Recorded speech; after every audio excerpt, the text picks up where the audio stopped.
Page's bio is to encounter a leader who has clearly set soaring goals for herself. From business ownership at 21 to a role as the second ranking international officer of Toastmasters, Margaret has been setting and meeting challenging goals her entire career. Margaret now proudly serves on the Toastmasters International Board of Directors as International President-elect. She has consistently observed the power of Toastmasters to help members find their voices, attain their dream jobs, and build inner confidence. Margaret believes Toastmasters transform people's lives, enabling richer experiences that provide members with the communication and leadership tools to build stronger families, organizations, and communities. A Toastmaster by night and an award-winning maverick by day, Margaret is a highly credentialed etiquette expert and a transformative executive coach. Margaret's speech tonight is entitled, Stepping Up to Leadership, The Leader's Journey. District 68, please help me welcome Toastmaster International President-elect, Distinguished Toastmaster Margaret Page. Thank you, past district director and district fellow Toastmasters and most welcome guests. My very first Toastmasters event outside of my club was an area contest. I was supporting a member of my club. I had never been to a contest before, but I knew I was a member of that club and I didn't want him to go alone. You see, we lived on this island where it took a ferry to get there. There was no highways. And so we kind of thought of ourselves as country bumpkins a little bit. And he was going off to the big smoke to compete in a competition, a speaking competition. So several of us decided that we would support him and go along. I sat out in the audience. He was off somewhere in the back rooms doing I don't know what, but there was a division director at the front and what was then a district governor. And they took turns speaking about things that I had no idea about.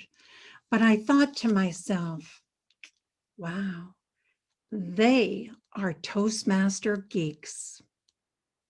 That will never be me, but I am really glad that someone is doing that. And here I am, some 15, 16 years later, serving on the international board. So how many here today have only gone out of their club and have not served in as an area director, division director, or on the district trio? Who here has not? So I am, we have a great group of very seasoned leaders here, which is lovely.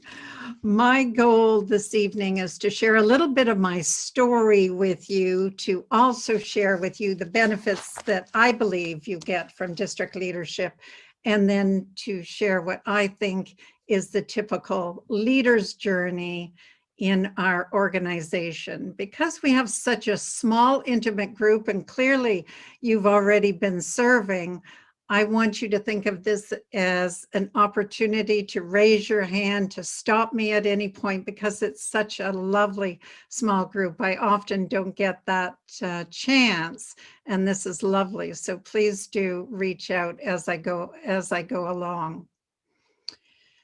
So how I came to Toastmasters was I was called one day by an association to come speak in Las Vegas at an audience of 1,700 people.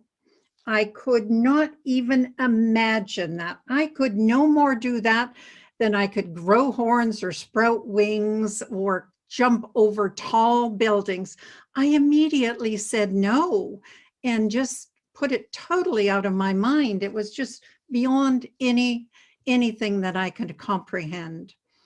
2 months later, there I was at that particular convention, and I was with other franchisees in the franchise that I was a franchisee in.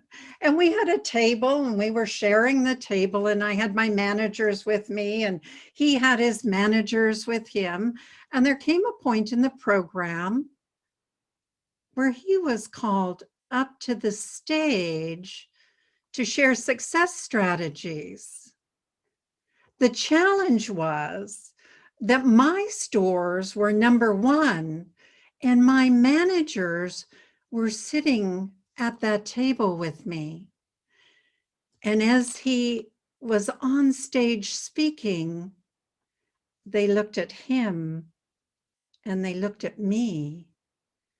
And all I could do was look down at the wine stain on the white tablecloth in front of me and feel totally inept, embarrassed, frustrated, and hurt that I had let these amazing people down and that I was unable to share their story and their success to this audience.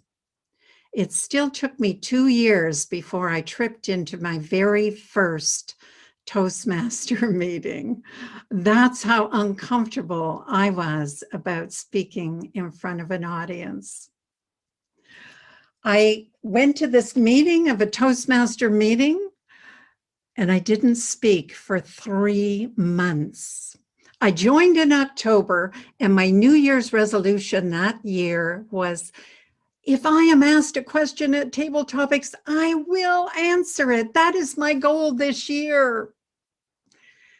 So, of course, the very first meeting we had after New Year's, Table Topics, the question was posed to me, why is New Year's on January the 1st? I didn't have a clue, but I was determined no matter what, I was going up to the front of the room.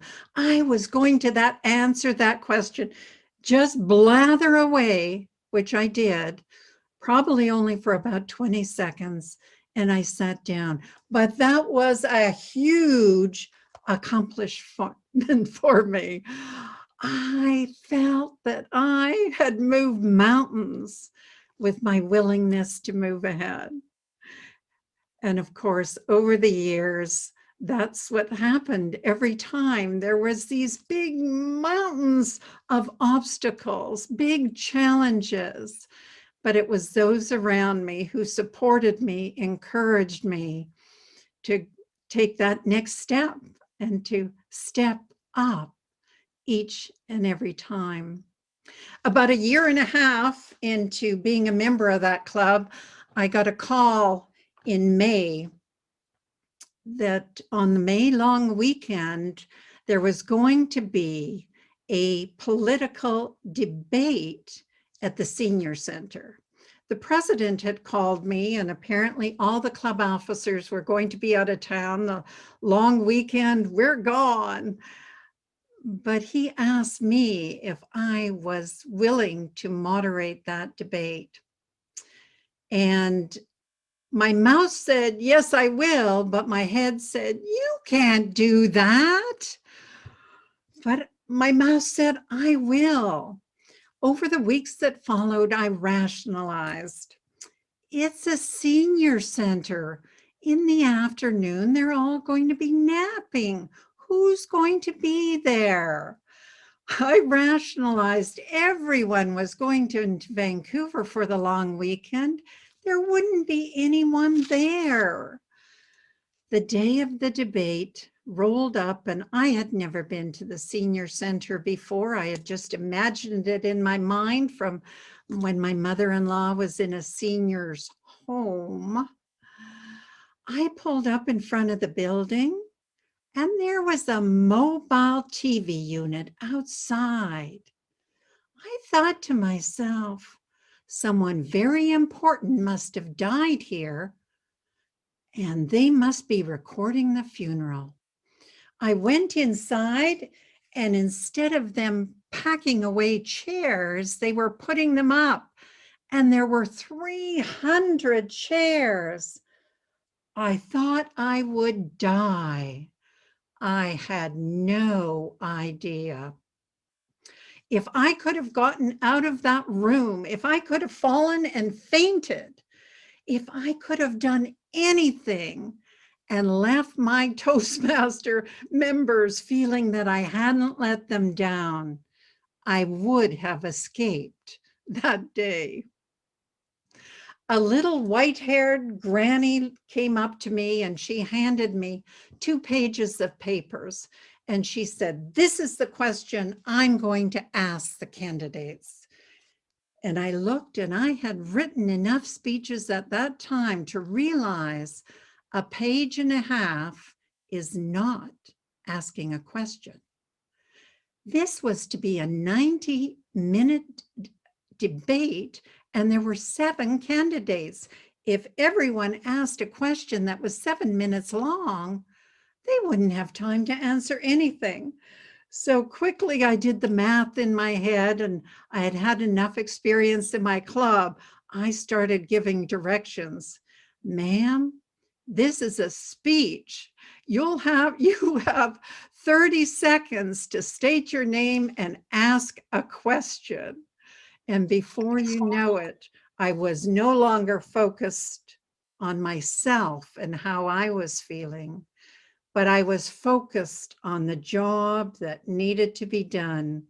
And thank goodness my Toastmasters club had given me enough skills that I ended up managing and getting through that particular event. So much so that a couple months later, the TV station called me up and asked me to to be a host originally for them for political interview shows. Now, my eyes would glaze over at politics when I was younger, and I thought, oh, I don't know how I'll do it. But again, my mouth said, I will do that. And my head said, you can't do that. But I did. And eventually they let me produce some shows. They gave me a radio show on Coast Cable that I hosted with another Toastmaster. Eventually, I managed a campaign for politicians and even created campaign schools for women running for political office. All that happened because of Toastmasters. Now, when I eventually served as area director, we had a past district governor, and you watch out for those past district governors if you haven't served, or past district directors, because they've been around and they're clever. They know what to say to appeal to you. And I had a past district director call, and she said, "We see some leadership in you, Margaret, and we'd like you to serve as an area director." Now, up to that point in my life, I had been a business owner for already 30 years, but people called me boss. No one had said, "You're a leader." For some reason, that so appealed to me, that she was giving me a piece of my identity that I wanted to step into. I wanted to step into those shoes. I wanted to be a leader, and she saw that in me. And so I agreed. It was already August, so I had no idea that they'd probably asked every other person in the area already, and I was maybe the last person. But it appealed to me, and that changed my life, stepping into that role as area director. And I was probably one of the worst area directors, not like Joel and Phil, who were great area directors. I served an area that you had to take ferries to islands and Whistler and Squamish that you had to spend the night at. And so when 2 of them decided to quit, I said, yeah, okay, let's do the paperwork, thinking that'll help. And my division director gently took me by the hand and said, what would happen if you didn't have a Toastmaster club to grow at when you needed Toastmasters? How would you have gotten the skills? How would you have gotten the confidence to speak in front of groups? How would you have had the confidence to be the leader that you are? Thank goodness that she helped me every step of the way, and I learned so much from that division director that year. What I learned most of all is that people matter. It's just as Phil and Joel said. The district director that year, or district governor at the year, he said at the training, he said, your job is to build relationships. Now I knew that because I had been a business owner, but I didn't understand to the depth that you need to build relationships when the not-for-profit world or in the volunteer world. And nor did I understand how good that feels to the soul, that it's not about the money, that it's about people and making a difference. Stephen Covey said, leadership is communicating to people their worth and potential so clearly that they come to see it for themselves. And I think that's our job as leaders, is to see the leadership in others and help them see it so clearly that they step into the potential of who they could be. When I was division director, I was planning some training, and I had my materials all out, and I had received this call from this person who I'd been at an event with, who learned a valuable lesson about playing with the group. You see, we had gone to this 3-day event that was about health and wealth creation. And every day she would stand on the sidelines because it was too dangerous. We had these rebounders that we were required to energize the body and get oxygen in so that we could learn at a high level. And every day she would stand at the sidelines and not participate. And every night she would complain about the dangers. And those facilitating listened and said nothing. The next day, I thought the rebounders would be gone, but no, they were there, and we rebounded, and she stood on the side, and in fact, they gave us balls, and we played with those balls, and we fell in between the rebounders, and some of us got bruises, and she watched and observed and said it was so dangerous. She needed to stand on the sidelines. And day 3, the same. And day 4, when she raised her hand at the end of the event and we were all sharing what we were walking away with, she raised her hand and we all, our heads sunk. Oh no, not her again. And she raised her hand and she said, I get it. I get it. She said, those rebounders are like life. It's the metaphor of life. And you were throwing all those balls, and I was never willing to pick up those balls. I was never willing to get in the game. I've always, my entire life, stood on the sidelines. She said, if you will all join me, I'd like to get the muscle memory of getting in the game, because I finally get it. Well, she called that night when I was preparing for the president's training. And as I looked at the material, I realized that we get the muscle memory of exactly what companies do, exactly what I did in my coaching business, whether you're an area director, a division director, a district director, or on the board of Toastmasters International. We have the same model. We have the vision of the organization. That's your long-term where you're going. Then you have your mission, which is what you do on a day-to-day basis. You set some short-term goals that will help you to get to that vision. And that's your goals that you set for this year. And then you create a plan, and whether that's a club success plan, an area success plan, a division success plan, a district success plan, or a 5-year strategic plan or an interim plan. And then you execute, and then you celebrate. And in Toastmasters, you get to build that muscle memory each and every year. And you get to use that model in your personal life. You get to use that model in your family, and you get to use that model in your business. And so we do such a great job of building leaders. When I went off to university, I took in my younger day, and took a program on leadership.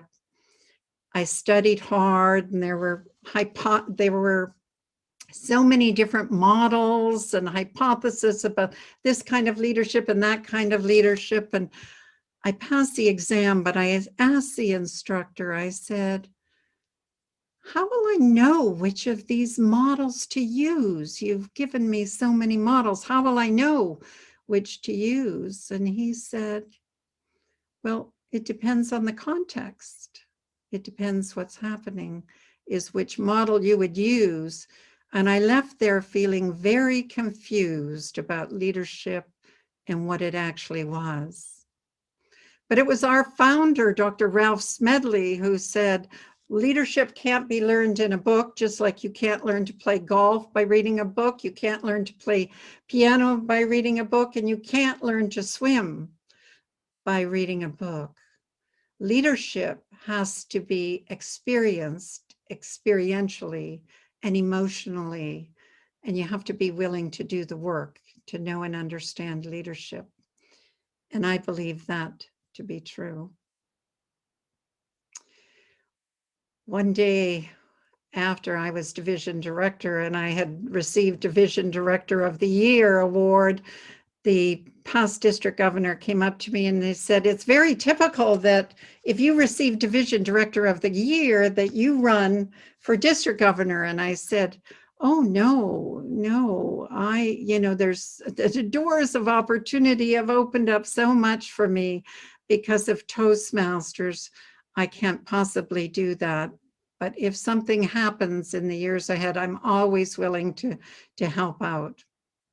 6 months later, the district was in trouble and they knocked on my door and I said, oh no, I can't. I've just got rolling with this new business and I can't. And a week later, they called me again and I said, no, I can't. And I went to bed that night thinking, I told them if they were in trouble to call on me. And yet when they did, I didn't answer the call. How could I live with myself with that? So 5 o'clock the next morning, because I couldn't sleep, I called the district governor up and I said, I'll run for program quality director. And I am so thankful that I did. The doors of opportunity that have opened up for me and the things that have happened in my life as a result have been amazing. If I were to say to you that leadership was easy, I would be lying. But I believe if we could take the words of Tom Hanks in the movie of A League of Their Own, it is hard. If it was easy, everyone would do it, but it's the hard that makes it great, makes it absolutely great. And so how have I benefited from stepping up to leadership in Toastmasters? My skills, the things that I had to learn, the things that I had to do, the fine tuning of my skills year in and year out, about sharpening the sword of what I thought I had learned and then relearning at a whole new level. The confidence that I've gained because I raised my hand and was willing to step up. The opportunities, the door of opportunity has opened up for me time and time again. I was invited to run for MLA, to run for MP, to run for Rotary District Governor, and on and on and on. I chose Toastmasters because my life was crippled because I couldn't speak in front of people. I was nowhere near my potential. And if I can help other people to step into their potential and find their voice, my life has deep meaning, deep meaning. And I am so grateful and so thankful to serve. I want to share with you what I think the leader's journey is in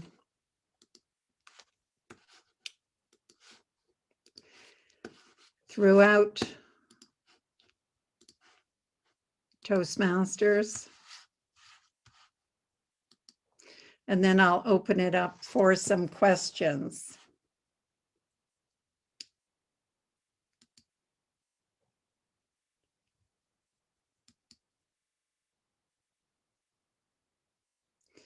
So stepping up to leadership, and what is the journey all about?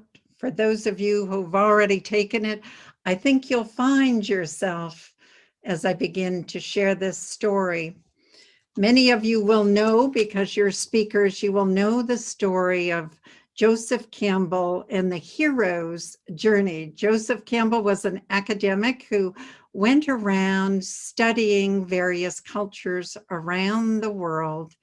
And as he did, he noticed that their journey was the same, no matter where it was in the world, that the stories they shared about their ancestors, who they admired, who they respected, who they learned from, were all the same. And he cataloged it and codified it, and he called it the hero's journey.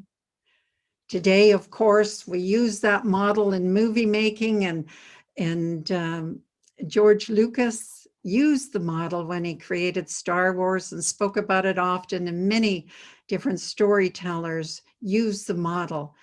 And I believe it exactly speaks to our journey in Toastmasters as a leader. There we are in our ordinary world.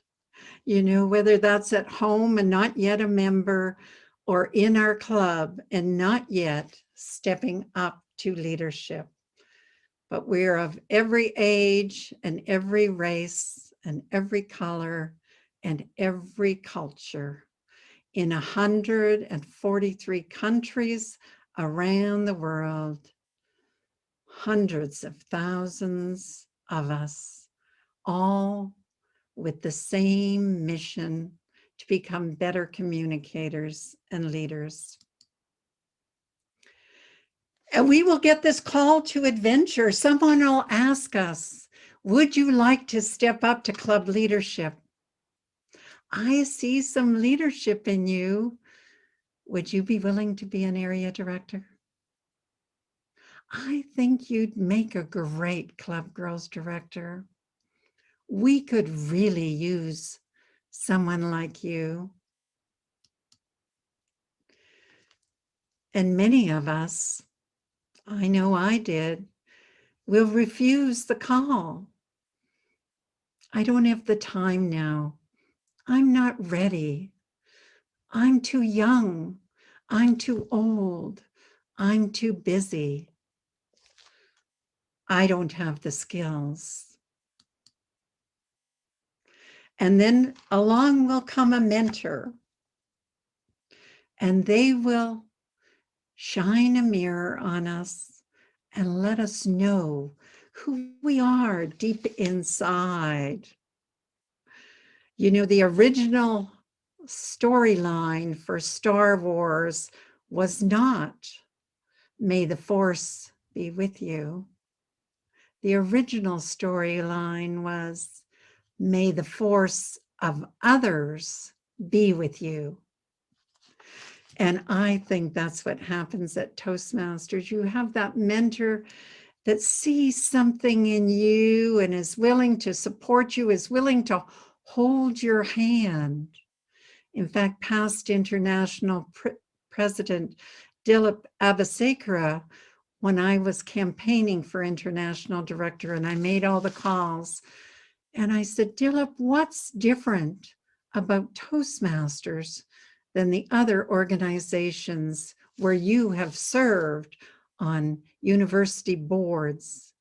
And he said, at Toastmasters, there's always someone there willing to hold your hand. You never have to go it alone. And once you know you're not alone and that there's others there to support you, you cross the threshold. You say, I will step into leadership. At least your mouth will say that, but maybe your brain will still say, I can't do that. And you will come across tests and you will be tested and you will have allies that will support you and you will have enemies. And some of those enemies are projects and traffic jams and making those calls to get the dues in, or perhaps sharing some bad news with someone. And you will approach what's called the inner cave. You know, there's those things on the outside that we have to do, but there's things in the inside that we need to do, that we need to come to some resolve about. Is, what is my lesson here? What am I learning about myself? What am I learning about how I'm interacting with others? What am I learning about how I can better serve?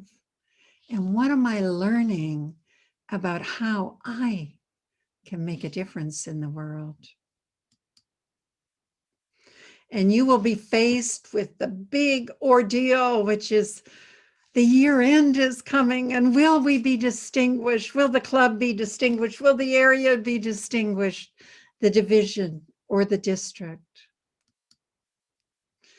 And no matter what happens, you will be rewarded because of the growth that you went through and that you were willing to raise your hand and do the work to serve others and help you grow.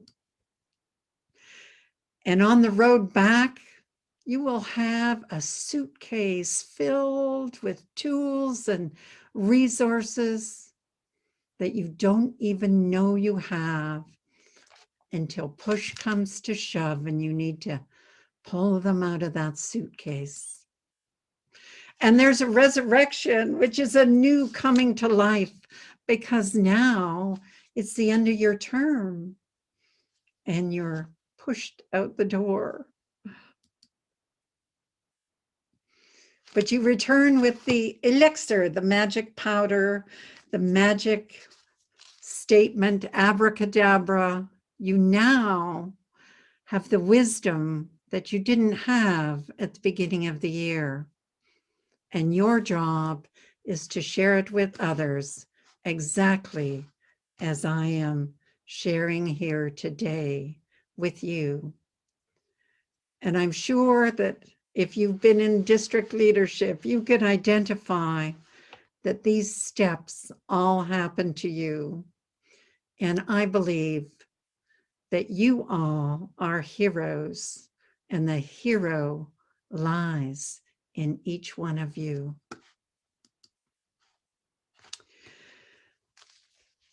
The very first words that I heard from my district governor, or pardon me, it wasn't the first words, but it was the last words, but it's the first words that I have stated over and over again over the years because they meant so much to me.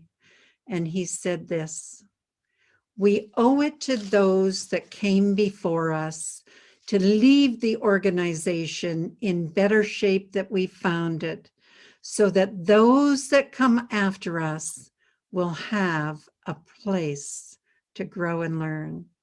And I believe that to be true. And I hope each one of you will join me next year on a leadership journey. These are defining moments that we live in. What we do this year will define us. We will look back 5 years from now, 10 years from now, and look back at these COVID years and think about what we had the courage and the caring and the commitment to do, and we will share it over and over and over again. Thank you. Wonderful. Awesome. Big round of applause. Oh, that's for the virtually just shaky fingers, or however you do it. Okay, so what we're going to do right now is we're going to open it up for Q&A. If anybody has a question for Margaret, please type it into the chat and wait to be called on. I know somebody's got to have a question. Nobody has a question? Ah, we have a question from Mr. Brandon Moore. Hey, Brandon, go ahead and take yourself off of mute. You're on the air. Feel like a disc jockey. Hi, Margaret. Wonderful speech, by the way. It really resonated with me. I'm a Division D director for District 68. A question that I have is, I'm someone who has started 2 new businesses within the last 6 months. And your story of maybe the reason you first joined Toastmasters was for one reason, but it seemed like you stayed for another. Or when you thought, okay, I've accomplished what I wanted to accomplish with Toastmasters. That seemed to drive that hesitation of taking on that extra call that we all take on with Toastmasters Promise. And I was wondering, as someone who's navigated that kind of growth in Toastmasters, how did you work? Did you have to redefine the goals of what you wanted to accomplish in Toastmasters? And I guess I was wondering, how did you navigate that? Yeah, there's been great question, Brendan, and thank you. And I hope you'll share with me what specifically, maybe at the end, or you can send me a note what resonated with you, because I'm always curious about that. But there were 3 times that I actually thought that I would leave Toastmasters. Of course, when we get our DTM, we think, oh, okay, I'm going to ride off into the sunset. And I actually did join CAPS at that particular time, which is the equivalent of the National Speakers Association.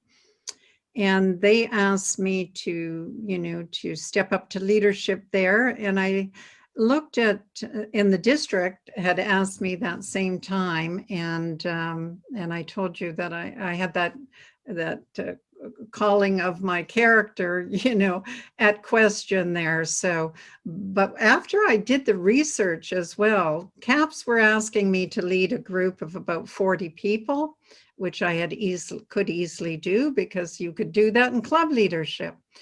But the district was asking me to lead 6,000 people.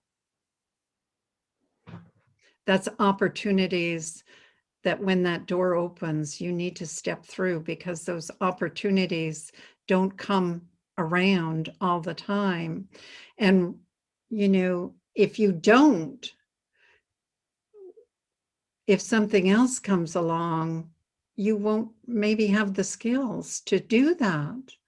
And so when the door of opportunity opens up, you need to look in and think, can I make a difference there? And if you can, step in. Even if you think you don't have the skills, there will be people in Toastmasters to help you along the way. All you have to do is, I need help. I need help here.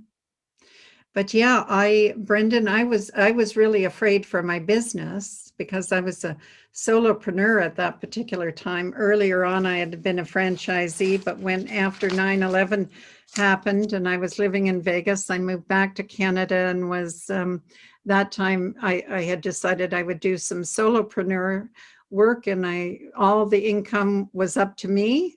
And so I was really concerned about would I be able to make it.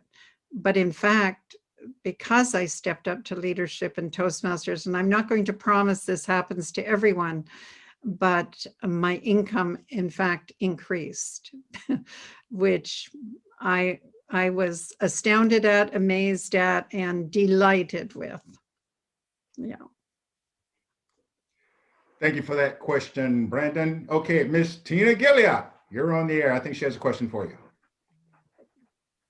Hi, Margaret. Thank you so much. This is my 4th year serving in district leadership. I've been an area director, division director, and district director, and I'm back this year on the deck as the PRM. And I'm already feeling like, oh my God, next year I'm not taking any leadership roles. This is crazy. But I recognize that my biggest problem is that I don't delegate well. And so do you have any tips or tricks you can offer for knowing how and when to delegate? Yeah, to get anything done, it takes 2 things. It takes motivation and it takes skill. And often at the beginning, when people raise their hand, they have the motivation, but they don't have the skill. But what that takes at that particular point is you have to paint the picture for them. You have to paint it extremely clearly, because if you say, go build a club, they don't know what, they're motivated, they're excited, but they don't know. And so they're going to go busy in their lives doing the things that they know and understand, because until you do it, you don't have that muscle memory, you don't have the picture. So you have to break it down as a leader to the steps.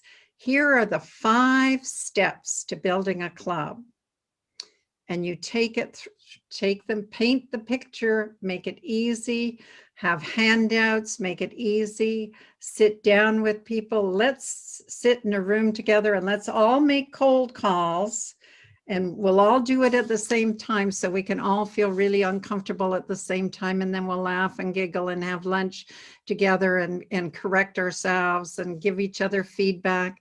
So work along with your people, give them guidance. And so it's not just about throwing a task on someone's lap without showing them how. You have to show them how. And once you paint that picture and they've blueprinted in their head and created the blueprint, then they get it, then they can do it, and they're excited to do it.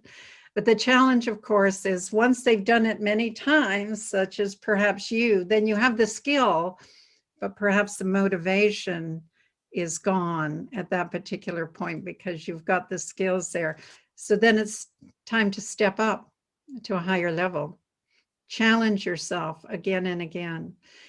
Outside of North America, there's like 10 people running for positions, because in their worlds, in China, India, it is so competitive, and they don't get these kind of opportunities in their everyday life.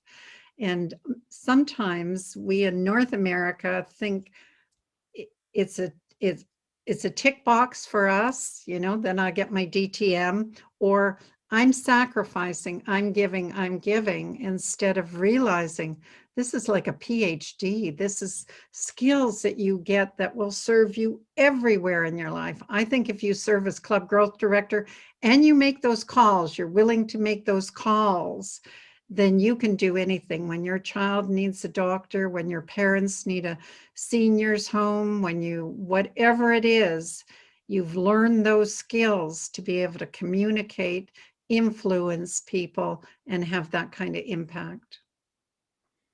Thank you, So Margaret. instead of delegating, painting the picture, Tina. Thanks. Thank you. Okay, thanks, Margaret. Thanks, Tina. Okay, we have time for one more question. It's from our district director, Ms. Chick Miller. Chick, you're on the air, buddy. Thank you. Margaret, again, I appreciate your presentation tonight. It was awesome. The question I have for you is, let me preface this by saying, I see people all the time in our district who I think have great potentials as leaders. Unfortunately, they can't seem to see that potential in themselves. How do you inspire them to go ahead and take that chance and step up and lead? Yeah. Sometimes, and I don't suspect you're doing this, Chick, but some places we do that we just tell people we see some leadership, will you take the job? And that doesn't work that way. You can't seed and harvest in the same day. And particularly with women like to hear that they're capable of doing a job, and then they want to sit with that. This is not in Toastmasters, this is outside. You know, all the work I did with politicians for years after I got into Toastmasters was women need to hear that they're capable of doing the job. And we like to hear it multiple times. And so it's always not about asking someone to do a task. It's about seeing leadership in them. I see that you're very organized. I see that you have a circle of people all around you. You are a very good networker. I see you are a great problem solver and always seeing in them what is there. It has to be sincere. It has to be genuine, because if it's not, that just doesn't fly. But always looking at the potential in people and identifying it, and then asking them what their goals are. What are your goals in Toastmasters? And then marrying that. My goal is I want to take a year off Toastmasters. I want to be a photographer. Well, you know what? We could really use a photographer at the conference. Would that help you for your portfolio to be taking some individual portraits? If it would, we would love to have you as photographer. So always meeting what they want to do, their goals, and of course, reminding them sometimes why they came to Toastmasters, because some of us came to Toastmasters with big, bodacious goals. And no matter what your goal is, who is ever here in this room, whatever your goal is, your big, bodacious, save the world from, save whales or save hunger or whatever it is, the skills that you will build in Toastmasters for communication and leadership will be needed. No matter what. I have never come across somebody that didn't have a big goal that we couldn't benefit them in some way. So keep at it. Wow. Thanks. Thank you very much for that. Okay, folks, we're at the end right now. What I'm going to do is I'm going to put a link in the chat for those that are interested in leadership or want to know more about it, or even if you want to, nominate somebody for it. As you can see, it's very simple. Just put your email address, your name, or your name, as well as the other person that you would like to nominate. And as you can see, just click here. Division, district, program, whatever it is, just put it there, okay? And what I would say is this: it's almost like a job interview. Just interview for it. See what the experience is like, and I promise you, you will not regret it. Margaret, thank you so much for coming, because think about it, you're going to be on her team next year. You're going to be on her team. Guys, take a look at that. Margaret, thanks again. Everybody, wave to Margaret. Thank you. And thank you for your service this year. It took great courage, and we so value and appreciate that. And for those of you who are serving next year, thank you from the bottom of my heart. Thank you. Be on her team. Be on my team. Exactly. Be on my team. Yeah. Love to have you on my team. Let me know. Thank you so much, Margaret. Thank you. Bye now. If there's anybody else that has any questions, feel free to shoot. Or if you want to take some time that you have that link, fill it out, nominate somebody, and nominate yourself. Or as I said, if you have any other questions for myself, we have a lot of past district leaders here, as well as our current Region 5 advisor, Mr. Phil Verona. So if anybody else has any questions, feel free to ask. Crickets, crickets, The crickets. deadline, What's that? the nominations deadline. The nominations deadline has passed. Yeah, But- I was gonna say. Right, but as you can see, we were going to do it early, but we have the lady, she says like, just do it. She pulled a, just do it.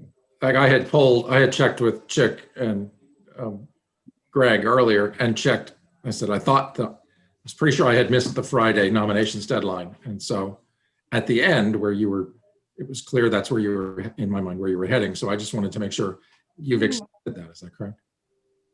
Yeah. So I wanted, originally, she was going to speak before, but she had a scheduling conflict that she didn't know about. And I posed the same question. She said the most important thing is to get them filled. Okay. So Deadlines and suggestions. it's going to be on her team, so the last thing she wants to do is, oh, no, we can't take any more nominations. Okay. I was just checking. There's hard and soft deadlines. That's all. I know. Great. Anybody got any questions? Come on, somebody's got to have a question. No one's got any questions? I got a question for Mike Cragen, but that's for something different. Okay. Where's Nick? Sleeping on the couch? I told, I think it was Tabitha and Rebecca. I said, you know what? If I was Rebecca's dog, Nick, my life really wouldn't change. Lay on the couch, watch TV, and wait to go to Starbucks. Pretty much it. He's got like the absolute best life. Yep, that's him. That's me. How'd you get Margaret to speak? It's I just called her. I call her and I talk to her.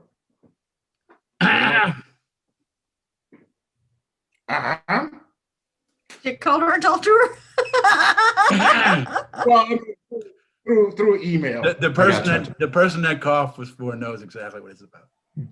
What's that? She's a very powerful speaker. She's good. But all you gotta do is pick up the phone and call. And Chick, your answer, the answer I was going to give you to your question about how do you convince somebody who's not sure of their potential is find where the recording for this session is and send them the recording to watch. If you can't figure out how to step up after watching that session, then you really need that little more soak time. I don't think there's anybody that's ever, especially if they were not sure or just said, no, I'm not doing it, but did it anyway. 12 months later, they're glad they did. So, I mean, what was your experience, Jeff? Everything. Okay, you're on mute for some Sorry, reason. I got asked 4 separate times to be an area director. And 3 of those 4 times I said no.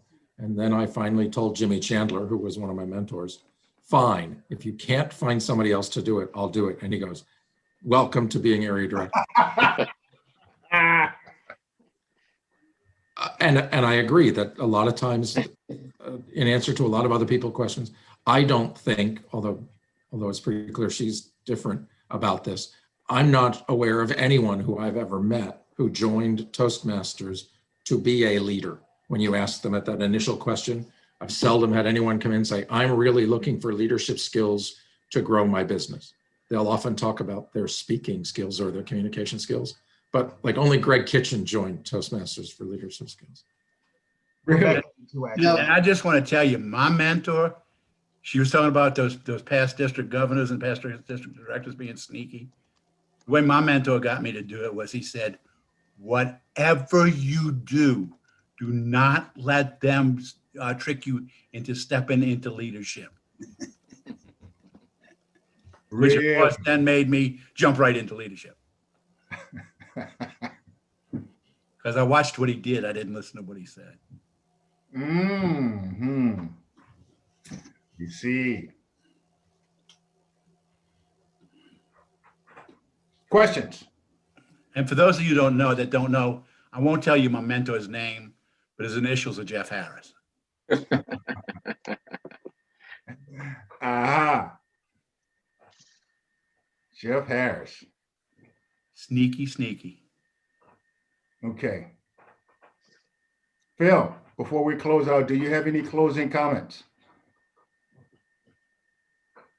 Sure, I can. Well, first, I first hope you were able to or at least first hope you were able to really truly get the good message out of Margaret, because yeah, she certainly shared a lot, and I can echo a lot of what she says too, because it really is a transformational process, and you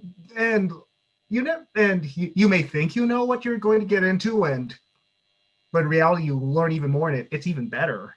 So and really, I guess what I would suggest going forward is just think of, especially if there's something that you know you do well, chances are there is a place for it somewhere on the team.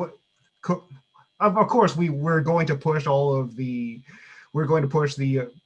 official positions, but perhaps the spot could be on a committee or just a special project team. But wherever your passions are, there is a place for you.